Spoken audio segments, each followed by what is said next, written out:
First off, thank you all for coming to today's event. I can't tell you how much we appreciate it. It's also wonderful to have the governor here. He's been here so much recently, I'm pretty much sure he's buying a house here. So we do appreciate it. I want to take a moment and acknowledge just some of the elected officials who are here with us and so many others, but most of all, thank you to each and every one of you for being here. The subject matter couldn't be more important, and we couldn't be more pleased to have everybody in here. So please join me, hold your applause to the end. Dr. Donald, again, thank you to Dr. Christian, for the president of SUNY New Paltz. Thank you so much for hosting us here today. You're an extraordinary asset to our community. Daniil Batez, the supervisor of New Paltz. To Tim Rogers, the mayor of the village of New Paltz. Steve Noble, the mayor of the city of Kingston. Joe DiStefano, the mayor of Middletown. Joe, thank you very much for making the trip. Piece of cake for you this morning, right? To Maureen Fleming, the supervisor of the town of Kent. To Richard Williams, the supervisor of the town of Patterson. To all the town supervisors who are with us, any village mayors who are also with us, members of the Mid-Hudson Regional Economic Development Council, all of our friends in labor as well, and all the national advocates and experts and steering committee members who are really here to be able to help discuss this important subject matter. Now, ladies and gentlemen, we are here to discuss our environment. We couldn't find a more apropos place in the entire state of New York. I'm proud to say that Ulster County is the most environmentally responsible county in the state of New York. Absolutely, that is pretty good.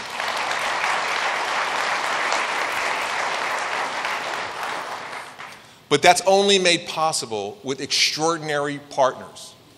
And the most important partner of all, whether it be on economic development initiatives, or whether it be any host of different items that come across his desk, we are truly blessed in the Hudson Valley, and in Ulster County especially, to have an extraordinary friend in Governor Cuomo.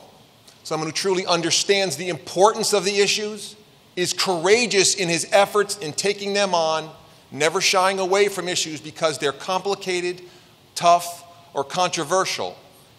I think we continue to owe him a huge debt of gratitude in his efforts to stop fracking.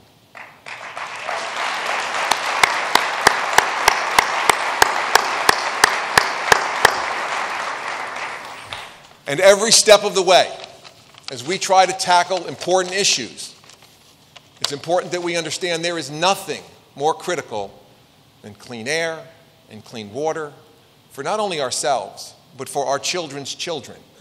And in this process, the governor has been an extraordinary leader, someone who understands the importance of this. And so for this group to get together today and discuss water quality issues and how we tackle challenges like algae plumes and how we address them scientifically, thoughtfully, and courageously, it takes this kind of leadership from the top.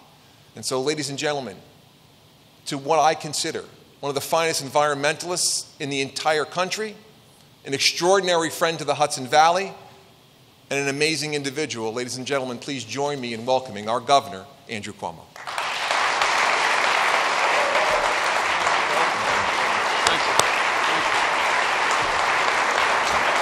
Thank you. Thank you. Thank you very much. Thank you very much. Thank you, thank you, thank you. Well, it is my pleasure to be here this beautiful morning.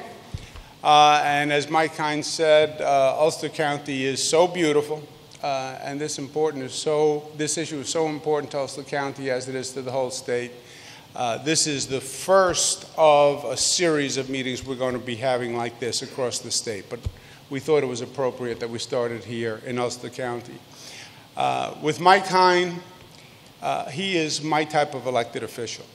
My grandfather, Andrea, my father's father, I was named for him, Andrew for Andrea, before my father got into elected office. Whenever a politician would come on TV in the news or whatever, he would change the channel.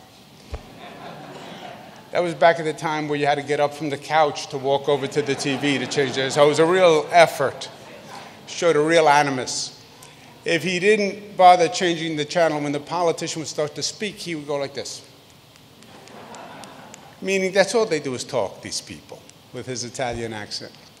If he was alive today and he watched what was going on in government, he'd need two hands. He'd have to go like this.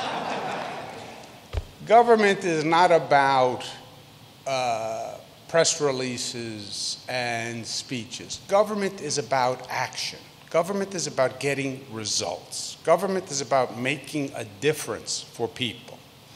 And that's what my kind is all about. He's about seeing a problem, acknowledging the problem, admit the problem, and solve the damn problem. And that's my kind, and he's extraordinary, and you're lucky to have him. Let's give him a round of applause.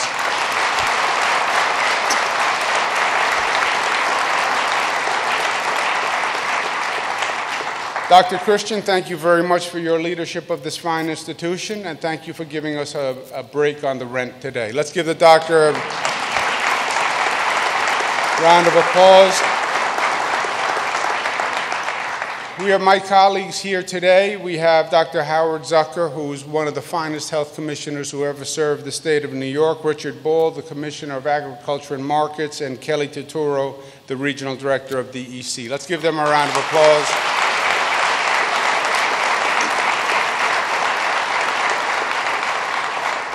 And we have some really great minds on this topic. We have Dr. Jennifer Graham from the U.S. Geological Society, who came in from Kansas to be with us today.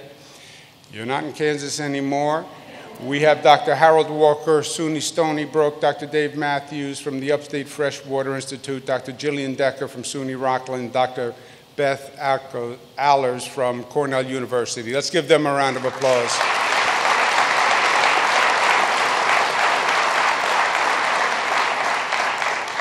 So I got a call this morning from one of my daughters, just graduated college, and she's inquisitive and she's a little feisty. I don't know where she gets it from. Must have skipped a generation. But she said, "What are you doing today?" I said, "I'm going down to SUNY New Paltz. I'm going to talk about water." "Well, what about water, Dad?" This was not that impatient tone, which was the non-communicative dad tone I'm getting set up for. I said, "But just generally water." She said, "Well, you can't talk about water." I said, "Well, more specifically, clean water." "Well, what about clean water?" I said, "No, that's just it. Clean water is the entire topic." She said, "Well, it can't be just clean water. That's not a problem." And it caught me. Clean water. Yeah, I take it for granted. We have clean water. I know that. What's next? No, we don't really have clean water. We've taken it for granted. We grew up believing it was a God-given right, especially in this state. Adirondack Lakes, Long Island Sound, Beaverkill Stream. I mean, we had everything in this state. We just took it for granted. And now, my friends, we can't take it for granted anymore. It's also different that in the past, when there was a problem with clean water, there was a specific reason. It was cause and effect. We have a problem in the Hudson River. What was it? GE dumped PCBs, and that caused the problem. We have to fix that problem, and then the water will be clean again. By the way, if EPA lets GE off saying that they finished their job, we're going to sue them, and we're not going to allow GE off.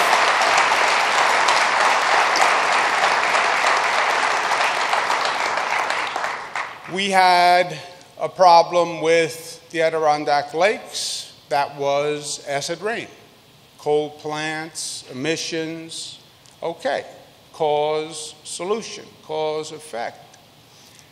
This is more insidious. There is no one cause that you can put your finger on. There is nothing that we can now go fix one thing and it's going to make a difference. And frankly, it's more frightening and more problematic. This is the law of unintended consequences. These are a series of apparently random acts and situations that have evolved over time that have created a problem that no one calculated out. We can't go back and fix it. This is not go sue GE. This does not change the emissions on coal plants.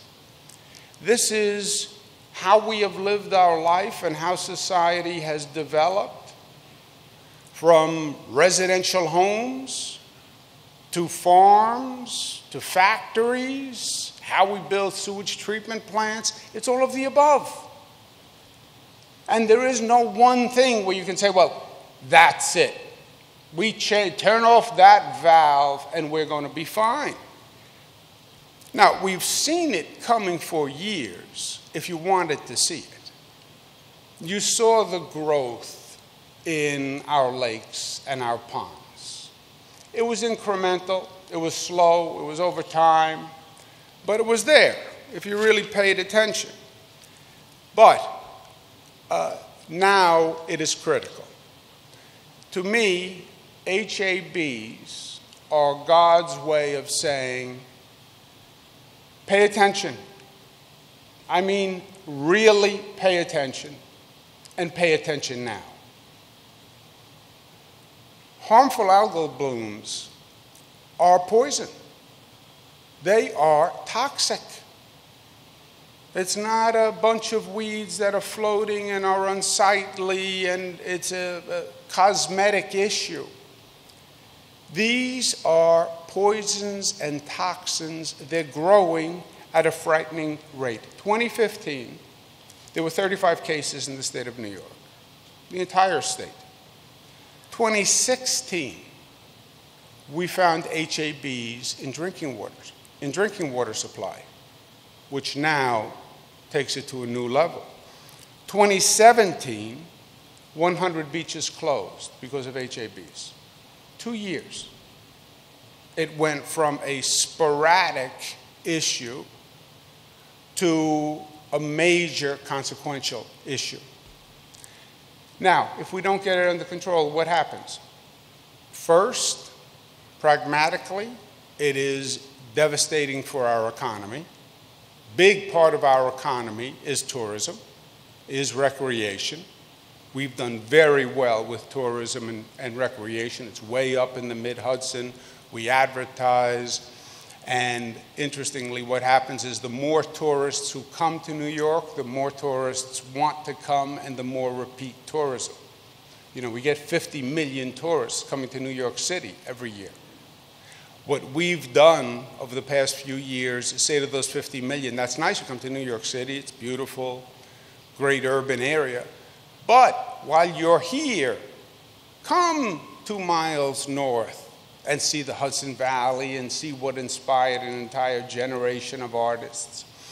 So the tourism has been growing. If you have lakes where you can't fish, if you have lakes where you can't swim, that would be a major economic problem. Worse than that, many of these lakes are sources of drinking water. And once you have a polluted or dangerous source of drinking water, you have a real problem. I am living with it now all across the state. Well, we'll add filtration. Oh no. This is now a Pandora's box of issues. What filtration? How much? Does it actually work? You don't find a filtration system where anyone will sign a letter that says, if the water goes through this filtration system, there's nothing you have to worry about. Everything is caveated. One of our great assets is our drinking water from our lakes. We went through this with the New York City reservoir system 15 years ago with cryptosporidium, where we went through great efforts to preserve the quality of the drinking water, because once you get into filtration, it's never the same. And it's an ongoing process, because the situation morphs, and now you need a different type of filtration that goes on. What causes HABs? Damned if we know. That's why you're here. We know the elements that cause HAB, but it's a little different in different situations, and it's never quite the same. So yes, you have runoff, you have phosphorus, you have excess nitrogen, you have septic systems that have failed, you have farm runoff, you have factory residue, you have residences that use a lot of fertilizer because they love the color green. You put all these things in a soup and you let it brew for months and years, and you have a result, HABs. But it's a little different in different lakes. So we can't tell you this is the formula and this is the solution. So what do we want to do? Start with 12 of the most problematic lakes. Study those lakes. Determine what is happening to cause the blooms in those lakes. Address those lakes and hopefully learn from the exercise overall, so that when we're done, we can say, well, here are the 12, these were the variations, this is what we did here at work, this is what we didn't do here. Because it's not just 12 lakes in the state. And I guarantee you, 2 years from now, someone's going to be on a podium like this saying, this is a statewide chronic problem. These 12, to me, are the canary in the coal mine. And that's why we want to focus on these 12, and that's what we want to do now. So your mission, it's part research, it's part science, it's part conservation, it's part governmental responsibility, because local governments will have responsibility here. It's part communitarian, because we all live around these bodies of water. And what we do as a community is affecting those bodies of water. We come up with causes, we come up with recommendations, we come up with strategies. Today you're going to focus on Lake Carmel, Putnam Lake, Monhegan, and Palmer Lake. No one is suggesting, as I said before, this is the exclusive problem. These lakes are more problematic than most in the state, but again, it's a statewide problem, and we want to use these 4 to learn. One thing we don't need to do today is to cast blame about yesterday and point fingers. I can't tell you how many conversations I've had where people get exercised and people get frightened, and it quickly evolves into the blame game. It's like Thanksgiving dinner at my house. It quickly evolves into who did the wrong thing first, and then everybody reacted to that chain of wrong things. Well, it's the farmers who have runoff. Well, it's all those homes that have old septic systems. Well, it's the new homes where they're dumping all this fertilizer from the lawn into the lake. Well, it's the town because the septic system, the sewage system is out of date, and we knew they weren't treating it properly. That is counterproductive. The truth is, it's all of the above. And the truth is, arguing about yesterday doesn't make tomorrow better. And this is about coming up with solutions today that make tomorrow better. This is, I believe, one of the major issues for our generation. It's not just an environmental issue. It very much is going to be a drinking water issue. It's easier to see when you have a lake and you then have drinking water issues. But we have drinking water issues all across the state. And they are popping up. It's from the groundwater. We are seeing chemicals we never saw before. And this is in many ways an unexplored adventure that we're on. Commissioner Ball and Commissioner Zucker are here. We had in Hoosick Falls, PFOA in the water source from a company that was there 20, 30 years ago. We have on Long Island the Grumman plume. Grumman was a big manufacturer, used all sorts of chemicals. It was a great employer, made great aircraft, left an industrial stain that you couldn't see from the surface, but it seeped into the groundwater, and now the groundwater is migrating all across Long Island. And, law of unintended consequences, the pollutants from Grumman meet the pollutants from a plastic manufacturing company, meet the pollutants from a different chemical company. And now you have a combination of chemicals that you never even anticipated. And those chemicals now create new chemicals. We've been dealing with the federal EPA for the past few years. They don't even know the list of chemicals you should be testing for. And if they know the list of chemicals, they don't know the tolerance levels so they can set safe amounts of that chemical in drinking water. So we don't even fully understand the problem. And when you're talking about the quality of drinking water, you're talking about the fundamental quality of health in this state and on this planet. Now, we're not alone. This is not a curse on the state of New York. It's nothing that New York did that other states didn't do. Every state is dealing with this.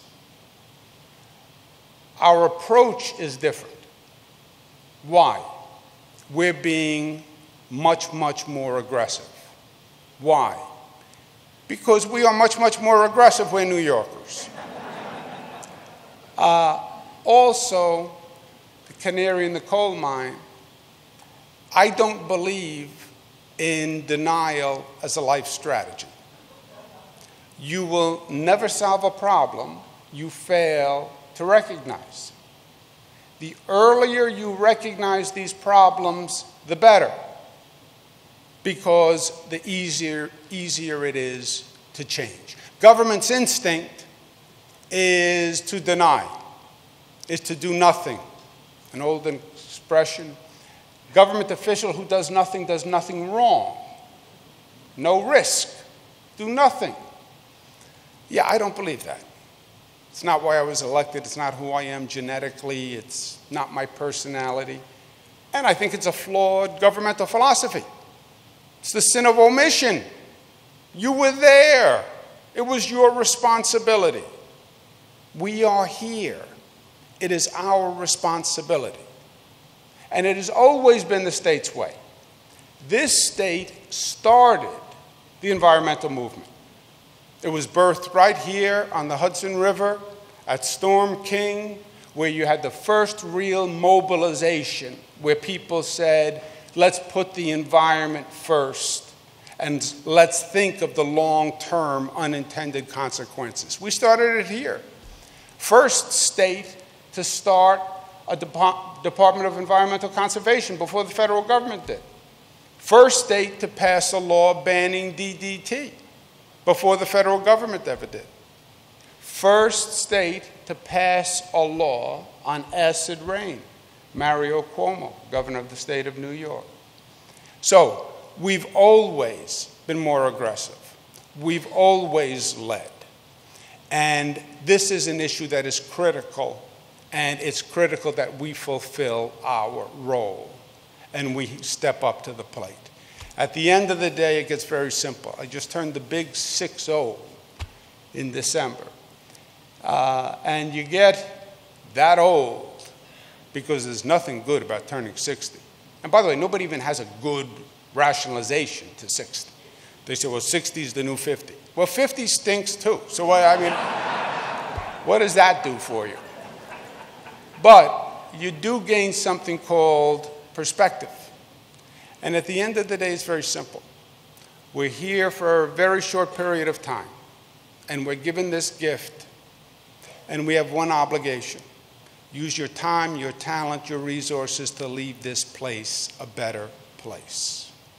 Leave it better for your children than you found it. The Native Americans have a beautiful proverb. We did not inherit the land from our parents. We are borrowing it from our children. We're going to leave them a state that is better, cleaner, safer than the state we inherited. This challenge, my friends, is the forefront of this issue. And this is the first meeting in the state of New York, and one of the first meetings in the nation where people actually came together to address it. I know you will. Thank you, and God bless you.